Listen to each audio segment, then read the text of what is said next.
Hey friends, what's up? Welcome back to my channel. Merry Thriftmas. Today we are on day number 11 and thank you guys so much for joining me. If you're new here, welcome. I've been thrifting every single day and also listing on my Poshmark, and I'm going until Christmas. Would love to have you join, so hit the subscribe button down below. But today for day number 11, I didn't go to Goodwill. Shocker. I know I go to Goodwill a lot because we have so many locations here in Atlanta, but I decided to go to a smaller thrift store today, and I actually didn't film there because it is pretty small.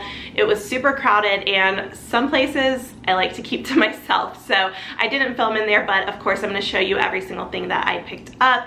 And it's one of my little like honey holes, I guess you could say, where I usually find some great inventory. It is more expensive than Goodwill, but I think it's well worth it just for the type of items that I can find, and I also love supporting them and their whole like mission and charity and everything like that. So today I picked up, I think I got around like 15 items, maybe not even that many, but I'm going to show you my haul. And then what I thought I would do, since I don't have any like thrifting footage, is answer some questions. So I actually posted on my Instagram stories, which is EMPTYHANGER, and always linked in the description box down below if you guys want to follow me. But I posted in my stories just asking for any questions you might have, and I'm going to answer a few today, and then I've already gotten a lot. I looked at it, and I'll probably sprinkle in some other ones throughout the rest of Thriftmas, I think at the end of each video. So let's go ahead and get into the haul, and then stay tuned to hear my answers just to some questions that people have asked. Today's haul is actually mostly bags and accessories and shoes, but I picked up 3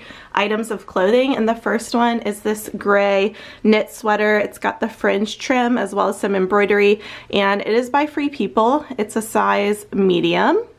The next item is this camo trucker jacket, and it has the faux shearling lining. Let me open it up and show you. It's also new with tags, if you can tell by that tag. It is by Forever 21. It's a plus size. It's a size 2X. Like I said, new with tags, retailed for $38. And I just think this is a great item, perfect for this time of year. And again, always looking for all sizes in my closet, so I wanted to grab that. The final clothing item I picked up are these black faux suede leggings. They remind me a lot of the Spanx, but they're not as like control top. And the brand I've been finding a lot recently, it's called Lissy, and it's a size large. These also happen to be new with tags. Let me see if it has the retail. I don't think it has the retail price on there, but I think these are around $100 new. So I think that was a good find, because again, this is perfect for the time of year and what people are looking for. And then this is the rest of my haul. So again, more like smaller items and accessories. And I'll start off with the one pair of shoes that I grabbed. And they are these leather flats. They're really cool. They have great detailing. They're by Piccolino's, which is a very expensive brand. And these honestly look brand new, like they've never been worn. And they are a size 41. So I picked those up. I've only sold that brand like once or twice before, so I'm going to have to look up comps and just see how much they go for. Found one jewelry item, and they are these earrings. They are sterling silver. They're marked 925 on the back, and then they also have this turquoise like fringe at the bottom. They remind me of a concho, so that Western style that I like to have in my closet, and I just think these are a really nice pair of earrings, so I picked those up. The next item doesn't look like much of anything folded on the ground like this, but it is a scarf. It's actually a Lululemon Vinyasa scarf, so you can snap it and wear it as an infinity style. You can wear it open, and it's got this nice herringbone kind of knit print, but it's more of an athletic material. So these are really popular, or at least they have been in the past, and I haven't found one in a long time, so I was excited to see this one. I love this little Lucky Brand wristlet. It's got a bunch of details going on, so it has some embroidery, it's velvet, little peace sign, bird, stars, all kinds of stuff. It's in excellent condition, and then it opens up, and it's nice because it actually has these card slots, a little pocket, a place to put your phone. Of course, I picked up some belts, and the first one is this vintage suede belt. So it's black suede, but then it's got all these gold coins on it, and it's actually pretty stretchy, so I feel like it could fit a variety of sizes. I think it's marked a medium. Yeah, a medium, made in the USA. But this would be cool over just like an oversized dress or something like that to give it a little shape, but then have some details. So I picked that one up. This next belt looks like something from Sundance or Anthropologie, and it's just a fabric belt with the like nylon canvas back, and it's got a really pretty paisley print. And then I also like how the ring has all this detailing to it. And I'm not familiar with this brand. So that's the brand Darren. It's a size medium. I'm gonna look it up, but I picked it up just based on the style, and I think it goes with stuff in my closet. And the final belt is probably my favorite because I love this rock or stone embellished buckle. And then it has the tooled leather detailing, and it happens to have like the blue that's in the buckle, so it matches on the leather to the buckle. I just thought that was really nice. And this one's a brand I've never heard of before. So that's the brand. It's Juliana Collections. It's a size small. It looks like made in Canada, genuine leather, but a lot of times with belts, brand really doesn't matter to me. It's more about the style, which I think this one is super cool and unique. And then the bags are probably something I'm the most excited about because I can't believe I found 4 like really high quality bags. And the first one was the first one I picked up, and I thought it could potentially be Madewell, and it actually is a Madewell bag. So it's just a nice leather bag, and it has the shoulder strap as well, so it can be a crossbody. And I'm gonna open it up. So there's the tag inside, Madewell, and Madewell bags have a really good resale value. They hold their value really well, and I think they can go for quite a bit, especially styles that aren't made anymore. And this one, I think, is a style that is not still made. Some of their bags are classic and they make them year after year, but this style is just a little different. So it might be something that someone is seeking out just to be a little unique and different, and it is really clean on the inside, so excellent condition. Probably one of my best finds today. The next bag is this black leather shoulder bag, and it has really nice whip stitching around the edges, and then it's got just a little tassel detail, and it opens with a snap on top. And there is the brand tag, so it's by Hobo. Hobo International makes really high quality leather bags and wallets and things like that. The inside's really pretty on this one with the floral lining. Again, really clean, excellent condition, and it has a pocket in the back where you can put your phone, so you don't have to like go in your bag for your phone, which I think is really smart. So that one is a good find. And then this one's actually a men's bag. It is by Jack Spade. This is a men's like commuter style bag, something they can bring to work, adjustable strap. And then the inside, it's just nice and has a bunch of different compartments. So this one I think did have like a little bit of marking inside just from use, but nothing major. And I looked on Posh and it looked like they were selling for around $80. And then the final item in this haul is this huge brown leather bag. This is super soft leather, and it's got a zip pocket on one side, and then it's just plain on this side. And it snaps at the top, or it's like magnetic at the top. And then this is the brand, which I've never heard of before. It's called Ilia. I'm gonna have to look this one up. I haven't looked it up, but I just picked it up because that last really big leather bag I got did really well. And this one kind of reminds me of it, but I think this one's in even better condition. So we'll see how this does. Like I said, I'm gonna look it up. I think I haven't decided. I might polish up the edges a little bit, or I might just leave them how they are, because I think it just gives the bag like that vintage lived-in look. And if someone wanted to polish them, they can, but I think it's still like in perfect shape enough to use and enjoy. Okay, that was my thrift haul of what I picked up today. Let me know your favorite item down in the comment section below. I think my favorite item is the pair of earrings, the sterling silver and turquoise earrings, just because I think they're so unique, and I love picking up jewelry and smaller items like that that are unique and different and something that you can't find everywhere.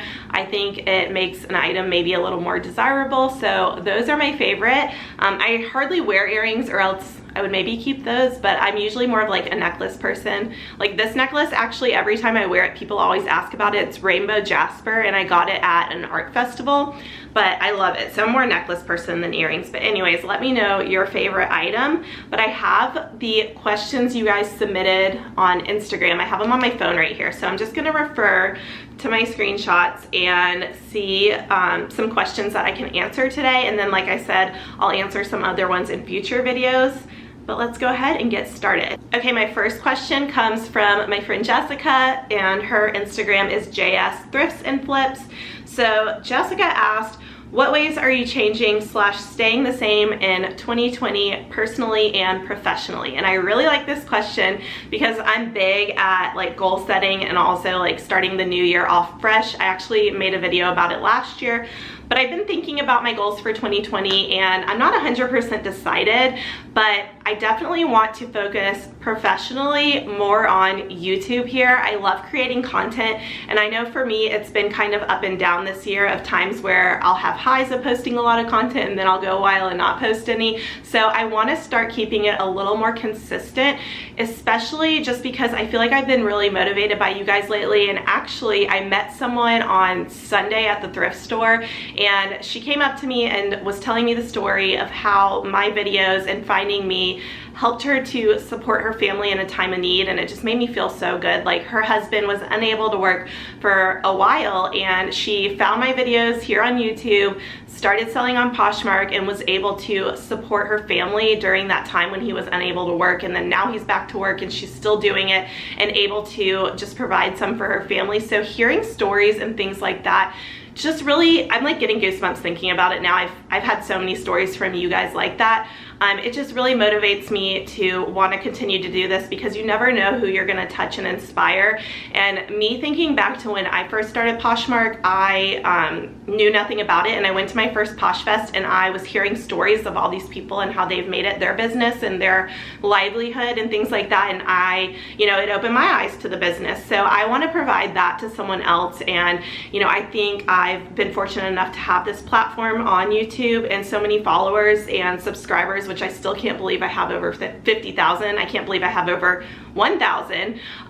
So I want to use that in order to like teach and grow and learn all together. And when I was really on a roll there and my memory card just got full on my camera, so sorry I had to interrupt that. But like I was saying, my YouTube when I first started my channel was more of a way just to share what I was doing, and I still like doing that, like sharing my thrifting trips and just sharing like my best practices as far as business goes.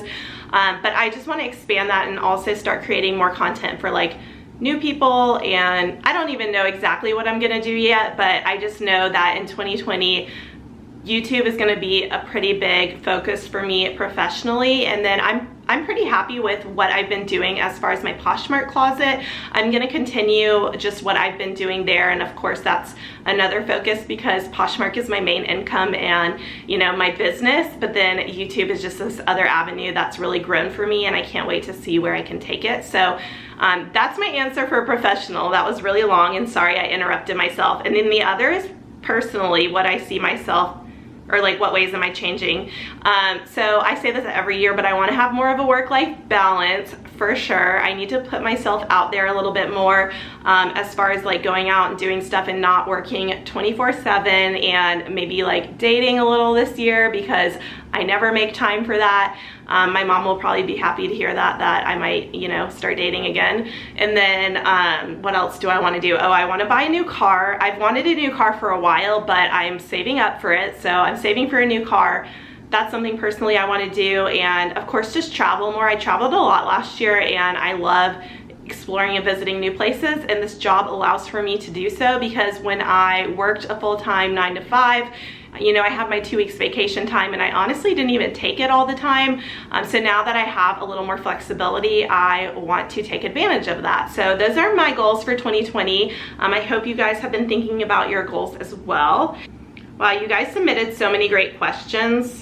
Slice of Sela asked, do you have a maximum dollar amount you'll pay per item normally? For me, it's $5. So for me personally, no, I don't have a maximum amount or a limit.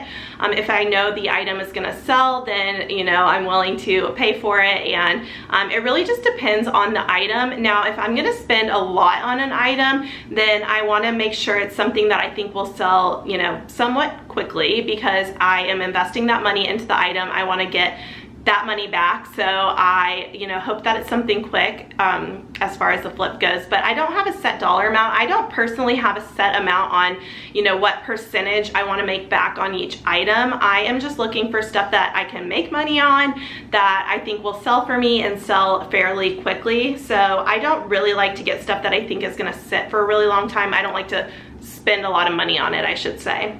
I get this next question a lot. So Preppy Thrift asks, what platforms do you sell on other than Posh? So I currently don't sell on any other platforms than Poshmark right now, and I used to sell, when I first started, let me go back. So when I first started, I sold on Poshmark only. That's how I started reselling, and for a while I only sold on Poshmark. And then I added eBay into the mix, and I sold on eBay for, you know, over a year. Probably even longer than that. I've sold thousands of items on eBay, and I stopped selling on eBay last year, and I have a whole video about that. I'll link it in the description box, but I stopped selling on eBay for a multitude of reasons, but there's nothing wrong with the platform. Really, it was just a time versus like my time where it was spent most effectively, and for me that was Poshmark. That was where like majority of my customers are and things like that, and I just like the platform the best. So I also wanted to focus on social media. So for me, I'm only selling on Poshmark. It doesn't mean in the future that I might not sell on other platforms, and I don't think there's anything wrong with selling on multiple platforms. I think it's a great thing, and I encourage it because I think it's important to have multiple streams of income. For me, my multiple streams of income come from other places versus reselling platforms. It's not multiple reselling platforms, it's multiple other things. So for me, it's okay having just Poshmark as my resale platform, but who knows? I don't know where the future is going to take me. I could sell on eBay again. I could have it. I don't know if I ever want to have my own website just because I like the ease of use with another app. You could sell on Instagram, who knows? So we'll see, but right now, only Poshmark.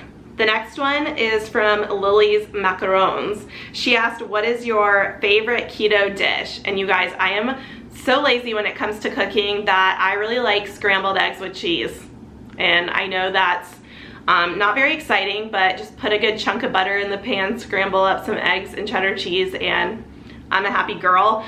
I've been on keto off and on for like 2 years, and I was off it over Thanksgiving most recently, and I just have been back on since restarting Thriftmas. So I really like it because it provides me a lot of energy, and I like the way it makes me feel. There's weight loss benefits if that's something you're looking for, but I just have found it to really work for me. Little Big Thrift asks, how long do you typically wait to visit the same Goodwill again? I don't have like a set time frame, but usually I don't go to the same one until at least like 2 days later, 3 days later. They're always putting out inventory. My Goodwills are pretty busy, but because I have so many around me, I usually hit up a different one like the next day and then the next day. And I usually don't thrift this much. I mean, I'm thrifting every single day now because it's Thriftmas, but typically I would say I source like 3 to 4 days a week. But I kind of like going every day. As long as I can keep up with listing, I might keep going like this. I think someone else asked in here, and I don't have the name pulled up, but they asked if I have a death pile. And a death pile, for those of you who are new, are items that are unlisted in your house. So say you went thrifting, you have a big pile of stuff, you go thrifting again, and you add that to your pile of stuff and you're not listing. That's a death pile. And I've had them in the past. When I moved into my house, I had like 4 rolling racks of unlisted inventory because I was just really excited about shopping and I wasn't as fast or efficient at listing. So I got caught up, and then recently, before I started Thriftmas, I knew I was going to be thrifting a lot, so I caught up on my death pile then. I actually have like 15 photos in my phone of items that I photographed right before Thriftmas that I need to list. It's jewelry items, and it's not, I don't know if that's a death pile. I guess so because they're unlisted, but it's photographed and put away, so I'll probably list those in the next couple days. But yeah, I don't really believe in a death pile just because, you know, that's money that you've spent, but you're not able to get the return or make your money back and then make extra money because those items are just sitting there, and then you're just buying more and more items. Like for me, I like listing them right away, and now with listing every single day and then at least making some of that money back, hopefully rather quickly, it's really motivated me. Okay, the next question, I can't pronounce your Instagram handle, sorry, I'll put it on the screen. Gideresmas, something like that. I'm sorry if I'm butchering it, but they asked, do you run sales in your closet? And my answer is no, I don't really run sales. I actually have a background in retail from Nordstrom, and Nordstrom, while it's evolved over the years to how they run their business now, but they never really had many sales, you know, throughout the year, throughout their cycle of seasons. And the reason being is if people are always expecting a sale, they're just gonna wait for the next sale. So I kind of followed that mindset. I don't really just like announce a big sale in my closet, oh, 20% off this, 50% off this. There's nothing wrong with that. It's just not my business model. So what I like to do is send offers to likers, and I do this typically like I used to do it every week, then I did it every other week, and now I do it about once a month. I send offers to likers, and that's like my form of a sale. So hopefully people that want a deal on an item will like the item. And then I also accept reasonable offers, so it's not like everything is price firm except for my boutique items, but thrifted items and things like that, I am open to reasonable offers, but I don't advertise sales. It's just the way I've chosen to run my business. Oh, and I see here that I Am Toddy asked, how often do you send offers to likers? So that's my answers right now, about once a month. I'm actually planning on doing it this Thursday. I like to do it on Thursday or Friday, which is around payday for a lot of people, but yeah, once a month. But when I was doing it in the beginning, like once a week, which I think is good. I don't like doing it every day. I don't think that's an efficient use of my time. Teenage Rofalo asked, do you charge postage on top of prices, and do you print your postage at home or go to the post office? So since I sell on Poshmark, Poshmark charges the shipping to the buyer, and the buyer always pays for shipping. And there are ways, like if you send offers, you can cover the shipping costs for your buyers, but typically I don't do any kind of like shipping discounts. So the buyer pays for shipping, and then the label is emailed to you, and you just print that out and put it on a box and take it to the post office, so you don't have to like figure out the postage on your own or anything like that. That's why I like Poshmark. It's so easy that they just email you the label, you print it out, you tape it on your box, and you can drop it off at your post office. You don't even have to wait in line. I know some people like to wait in line. I just drop mine off on the counter. I know like everyone at my post office by now, because I've been going there every single day for like 4 years. But yeah, I just drop mine off and let them go. And some people also schedule a pickup, so that's nice that with priority mail, which is how Poshmark sends packages, you can schedule someone to actually come to your house and pick up packages. I don't do that for a variety of reasons, but it's definitely something you can do. So it's really, really easy to ship on Poshmark. Oh, okay, I like this question because it's about estate sales. So Amanda Louise Troost asked, do you haggle prices at estate sales? I always find they price things too high for reselling. So pricing at estate sales is all over the place, because every estate sale is held by a different company, and then also some of them are held privately by the family. So there is no set like rule, and some of them do it where they price items individually, and you know, some of them, if they know the brand, they're going to price that really high. If they don't know the brand, they might price it lower. Ones that I notice that don't do clothing frequently, they post like a set dollar amount per category. So like sweaters will be this amount, tops will be this amount, shoes will be this amount. But I will say that's not very frequent, at least at the estate sales I go to. Most of them price items individually. Even the last one I went to, they didn't have them marked, but they just said close $1 and up and ask for prices, which I mean, nothing that I got was $1, but they told you the price, and it can be very expensive. What I've been going for so long that I've learned which companies are the most expensive. So if I see a certain company's having a sale, and I see clothing I like, I know it's gonna be pretty expensive. The nice thing is they do discounts on the second or third day of the sale. So usually the first day of the sale, the prices are firm. You can't, you know, haggle or do anything like that. You just go in and you pay the price, because you know they can get a good amount for the items that are popular, that people want. So the first day, set prices. The second day of a sale is usually when they start doing discounts, depending on how long the sale is. So usually it's like 25% off the next day, and then 50% off the third day, and then maybe 75% off if there's another day. So it really just varies. But I do notice that you can't really bargain the first day, so prices can be more expensive than thrifting for sure. But sometimes you get a great deal, and sometimes they don't know what an item is. So that's when it's important to know your brands and what you're looking for and things like that, because a lot of times the people that run these sales aren't necessarily experts in the clothing area. And I don't see a ton of clothing resellers at estate sales. I do see them. There's like a few people I see that do clothing as well from time to time, and we kind of have a camaraderie. My girl Jess, if you're watching this, hey girl. But we look out for each other, so everyone has their own style, and sometimes I'll like give them things if I think they'll sell better for them, or people know I like t-shirts and vintage and stuff like that, or belts, and they'll give those to me. So it's just kind of one of those things where you get to know people that go to estate sales, and yeah, I don't know, it's fun. It's like a whole different world. So to answer your question, no, you can't haggle the first day. You can usually haggle later, and then price is too high for reselling sometimes, but again, looking up comps and seeing if an item is gonna be worth it.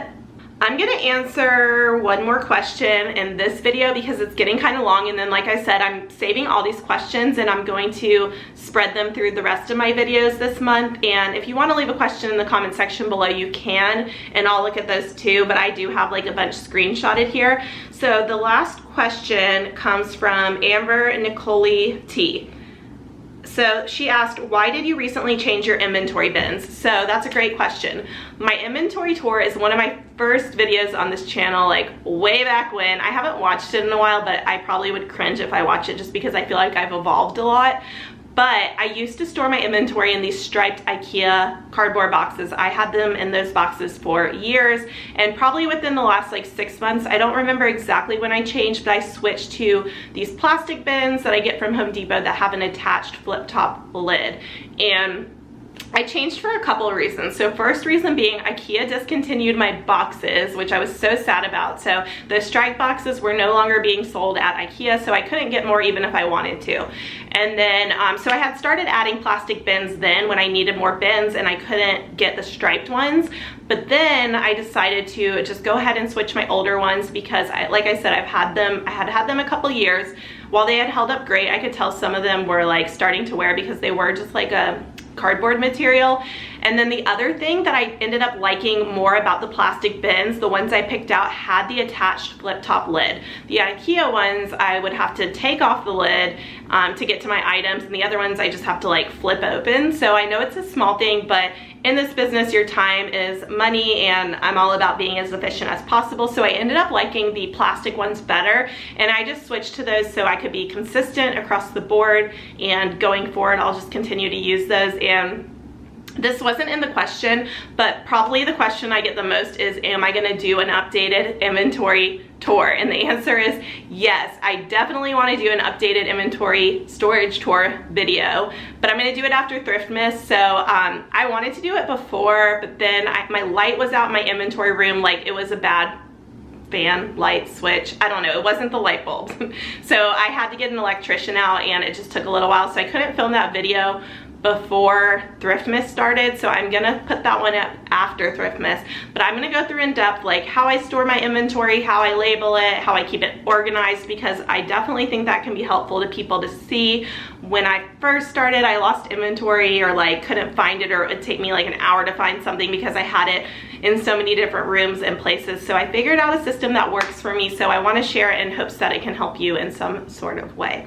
So that was a long answer for that question. I feel like whenever I do Q&As, I always go off on a tangent and start answering the question and then start like talking about something else that is somewhat related. So my Q&As are usually pretty long, but thank you guys so much for watching this video and asking me questions and just being involved. And like I said, helping this community is just such an amazing thing. I see you guys interacting in the comments section, which just makes me so happy. And then meeting you guys out at Goodwill or wherever I see you is so fun to me. So please say hi if you see me. And tomorrow we're going thrifting again, of course, for day number 12. So make sure you're subscribed, thumbs up this video, and I will see you in tomorrow's.